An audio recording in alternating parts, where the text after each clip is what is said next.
ಬಹುಶಃ ನಾಡಪ್ರಭು ಕೆಂಪೇಗೌಡರು ಅಂತ ಇದ್ದಂಗೆ ನಮಗೆ ಮೊದಲು ತಲೆಗೆ ಬರ್ತಕ್ಕಂಥದ್ದು ಹಲವಾರು ಪೇಟೆಗಳನ್ನ ನಗರ ಪ್ರದೇಶದಲ್ಲಿ ಸುಸ್ಥಿರವಾಗಿ ಏನು ನಿರ್ಮಾಣವನ್ನು ಮಾಡಿದ್ರು. ಬಹುಶಃ ನನಗೆ ತಿಳಿದ ಮಟ್ಟಕ್ಕೆ 64 ಪೇಟೆಗಳು ಬೆಂಗಳೂರಿನಲ್ಲಿ ಅವರ ಒಂದು ಕಾಲಾವಧಿಯಲ್ಲಿ 500 ವರ್ಷಗಳ ಹಿಂದೆ ಅವರು ತಗೊಂಡಂಥ ತೀರ್ಮಾನಗಳು ಇವತ್ತಿಗೂ ಕೂಡ ಚರ್ಚೆಯಲ್ಲಿದೆ, ಒಂದು ಇತಿಹಾಸವಾಗಿ ಉಳಿದಿದೆ. ಅಂದರೆ ನಮ್ಮ ರಾಜ್ಯದಲ್ಲಿ ನಮ್ಮ ದೇಶದಲ್ಲಿ ಇವತ್ತು ಇಂಜಿನಿಯರ್ಗಳ ದಂಡೆ ಇದೆ. ಆದರೂ ಕೂಡ ಎಲ್ಲೋ ಒಂದು ಕಡೆ ಬೆಂಗಳೂರು ನಗರದಲ್ಲಿ ಮಳೆ ಬಂದರೆ ಇವತ್ತು ನಗರ ಸಂಪೂರ್ಣ ಮುಚ್ಚಿ ಹೋಗ್ತಾ ಇದೆ, ಗುಂಡಿಗಳು ಬಿದ್ದಿದೆ. ಆ ಕಾಲದಲ್ಲಿ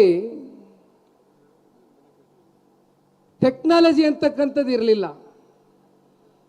ಆದರೆ ಕೆಂಪೇಗೌಡರ ದೂರದೃಷ್ಟಿ, ಅವರ ತಲೆನಲ್ಲಿ ಇದ್ದಂಥ ಕಲ್ಪನೆ, ಅವರ ತಲೆನಲ್ಲಿ ಇದ್ದಂಥ ಬ್ಲೂ ಪ್ರಿಂಟ್ ಏನಿತ್ತು, ಬೆಂಗಳೂರು ನಗರವನ್ನು ಅವ್ರು ಏನೊಂದು ಕಲ್ಪನೆಯನ್ನು ಇಟ್ಕೊಂಡಿದ್ರು,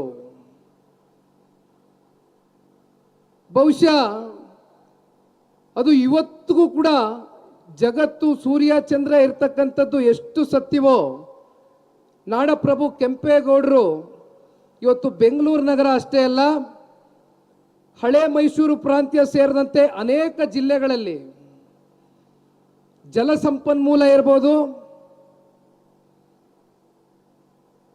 ರೈತರಿಗೆ ಮಾರುಕಟ್ಟೆಗಳನ್ನ ಕಟ್ತಕ್ಕಂಥ ತೀರ್ಮಾನಗಳನ್ನ ತಗೊಳ್ತಕ್ಕಂಥದ್ದು ಇರ್ಬೋದು, ಈ ರೀತಿ ಅನೇಕ ವಿಚಾರದ ಬಗ್ಗೆ ವಿಸ್ತಾರವಾಗಿ ಆಲೋಚನೆ ಮಾಡಿ ಭೋಜಣ್ಣವರು ಹೇಳ್ದಂಗೆ ಬಹುಶಃ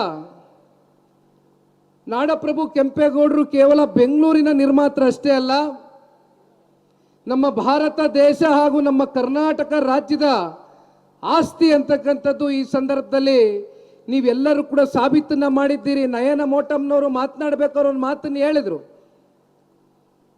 ಅದು 100ಕ್ಕೆ 100ರಷ್ಟು ಒಪ್ಕೊಳ್ತಕ್ಕಂಥ ಮಾತು.